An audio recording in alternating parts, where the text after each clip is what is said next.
أعوذ بالله من الشيطان الرجيم. بسم الله الرحمن الرحيم. ما كان للمشركين أن يعمروا مساجد الله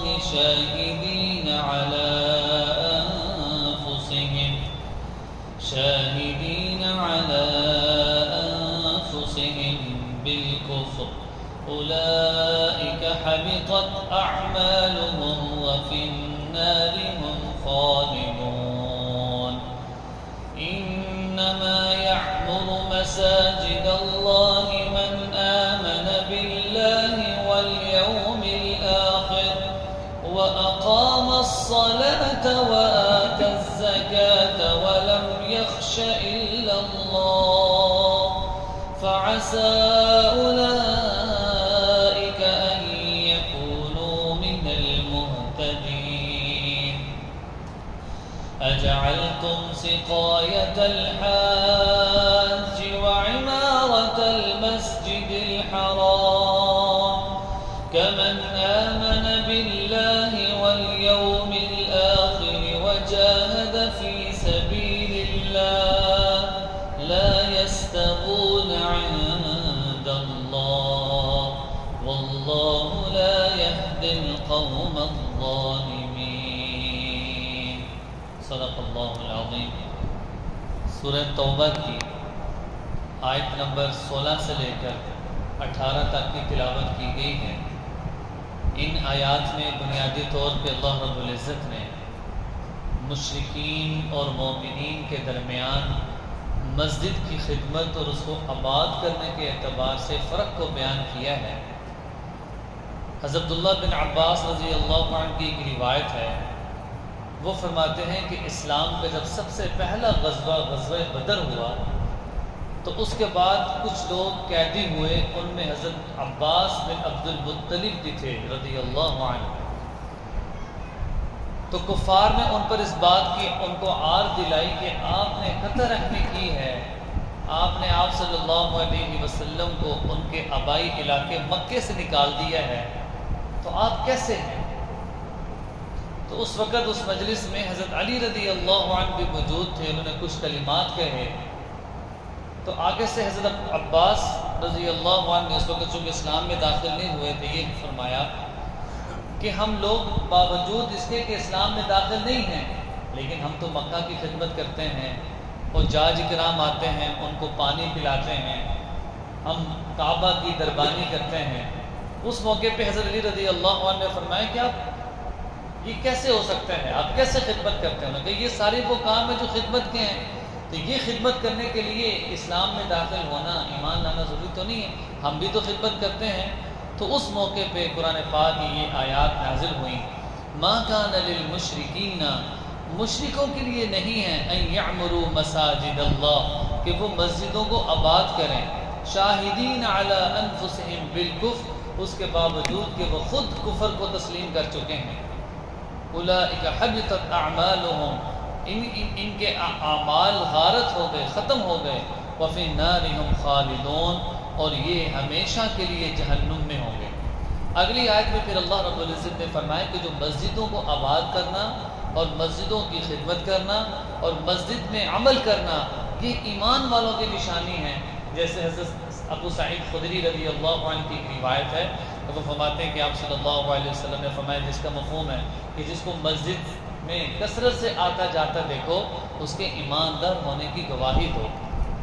میں کہ صحیح طور پہ مسجدوں کو جو آباد کون کرتے ہیں؟ جو ایمان والے ہیں, کہ جن کو اللہ رب العزت نے ایمان دی ہے. اگر وہ حاجی کو پانی پلاتے ہیں یا وہ کعبہ میں دربانی کرتے ہیں تو وہ ان کا یہ عمل ان کو ایماندار ہونے کی گواہی ان کی نہیں ہے. اسی وہ ایسے مثال ہے کہ وہ درخت ہو جو بغیر پھل کے ہو, یا وہ پھول ہو کہ جس کے اندر خوشبو ہی نہ ہو. کہ جس پھول میں خوشبو نہیں ہے اس پھول کا کیا فائدہ, اور جس درخت پہ پھل نہ اگتے ہوں اس کو کاٹ دیا جاتا ہے. تو ایسے ہی جو کفار ہیں وہ اچھے عمل کر لیں لیکن جب تک ایمان ان کے دلوں میں داخل نہیں ہوگا اس وقت تک اللہ کی کامیابی کے جتنے بھی وعدے ہیں وہ ان کے ساتھ کبھی نہیں ہو سکتے۔ اور پھر انہی آیات میں اس بات کو بھی بتلا دیا کہ مسجد کے اندر مومنین عمل کرتے ہیں وہ ساری چیزیں، ذکر و عبادت، مسجد کے اندر خشوع و خضوع سے نماز پڑھنا، ذکر و تعلیم کے حلقے لگانا، اور وہ چیزیں جو منافی ہیں ان کی نفی ہو گئی۔ خاص طور پہ مسجد کے اندر پیاز کھا کے مسجد میں آنا، کوئی چیز فروخت کرنا، اسی طرح کسی گمشدہ چیز کا اعلان کرنا۔ ایک روایت میں ہے آپ صلی اللہ علیہ وسلم نے فرمایا، جس کا مفہوم ہے کہ اگر کوئی آدمی مسجد میں کسی گمشدگی چیز کا اعلان کرے تو تم یہ کہو کہ اللہ کرے تمہاری وہ چیز نہ ملے۔ اگر کوئی آدمی سودا بیچے تو تم یہ کہو کہ تمہارے اس سودے میں نفع نہ ہو، بلکہ ان چیزوں کی ممانعت ہے۔ اسی طرح کوئی آدمی سگریٹ پی کے یا کوئی نشہ آور چیز پی کے مسجد میں آ گیا، پیاز کھا کے مسجد میں آئی، یہ مسجد کے آداب کے خلاف ہے۔ تو فرمایا کہ انما یعمر مساجد اللہ، اللہ کی مسجدوں کو آباد کرتے ہیں کون؟ من آمن باللہ، جو اللہ پر ایمان لاتے ہیں، والیوم الآخر، اور جو آخرت پر ایمان رکھتے ہیں۔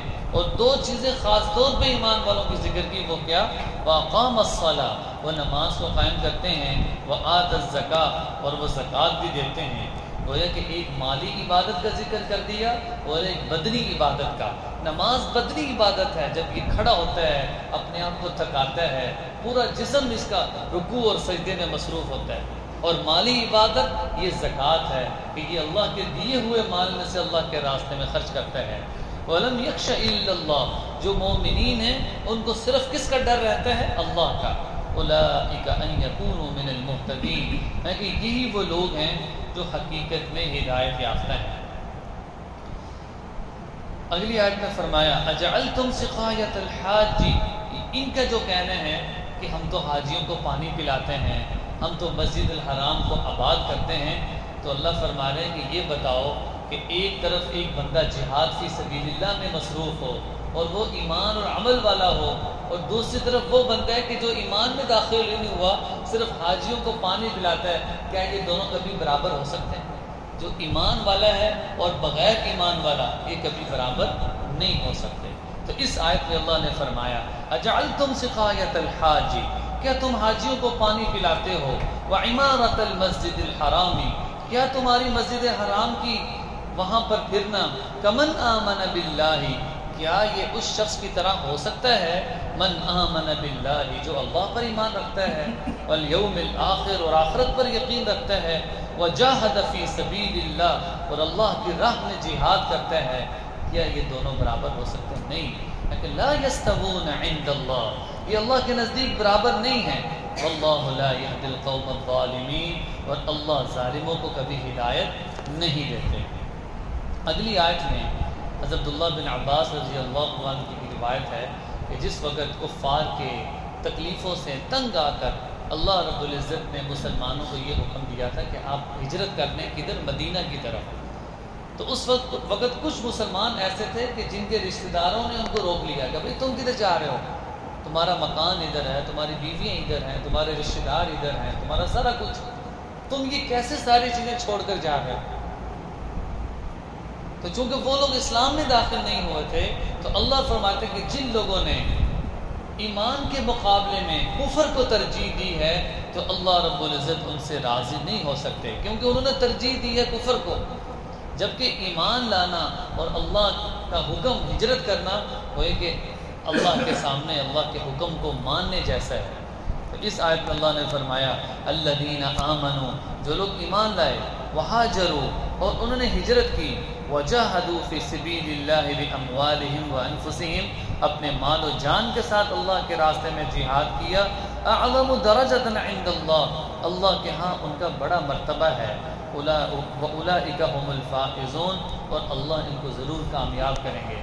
یہ بطور ترغیب کی اللہ نے فرمایا کہ جو ہجرت کا حکم ہے بظاہر قربانیاں نظر آتی ہیں، مال کی، جان کی، رشتہ داروں کی، لیکن ان ساری چیزوں سے زیادہ اگلی آیت میں آئے گی کہ مقدم اللہ کی ذات ہو۔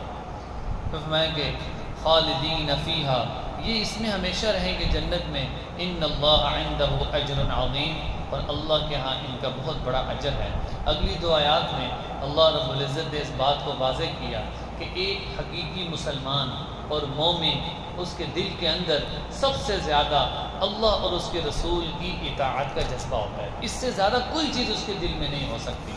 یا ایھا الذین آمنوا، اے ایمان والو، لا تتخذوا آباءکم، تم نہ بناؤ اپنے بابوں کو، واخوانکم، اور اپنے بھائیوں کو دوست، کب؟ ان استحبوا الکفر علی الایمان، اگر وہ کفر کو پسند کرتے ہیں ایمان کے مقابلے میں۔ ومن یتولہم منکم، یہ انہی لوگوں کے بارے میں آیت نازل ہوئی جو ہجرت کرنا چاہتے تھے لیکن اپنے رشتہ داروں کی وجہ سے نہیں کر سکے۔ ومن یتولہم منکم، اور جو ان سے روگردانی کرے گا، فاولئک هم الظالمون، یہی لوگ ظلم کرنے والے ہیں۔ تو اگلی آیت میں اللہ نے فرمایا ان کان آباؤکم، آپ ان مومنین سے کہہ دیجئے ان کان آباؤکم، اگر تمہارے باپ، و ابناؤکم، تمہارے بیٹے، و اخوانکم، تمہارے بھائی، و ازواجکم، تمہارے قبیلے، تمہاری بیویاں، و عشیرتکم، اور تمہارے قبیلے، و اموال اقترفتموہا، اور وہ مال جس کو تم کماتے ہو، و تجارت تخشون کسادہا، اور وہ تجارت کے جس کے نقصان یا گھاٹے سے تم ڈرتے ہو۔ ان ساری چیزوں کو ذکر کرنے کے بعد اللہ نے فرمایا احب الیکم من اللہ ورسولہ، اگر یہ ساری کی ساری چیزیں تمہیں زیادہ پسند ہیں، یہ ساری چیزیں، تمہاری بیویاں، تمہارے والدین، تمہاری اولاد، تمہاری تجارت، تمہارے مال، اگر یہ ساری کی ساری چیزیں تمہیں پسند ہیں، کس سے؟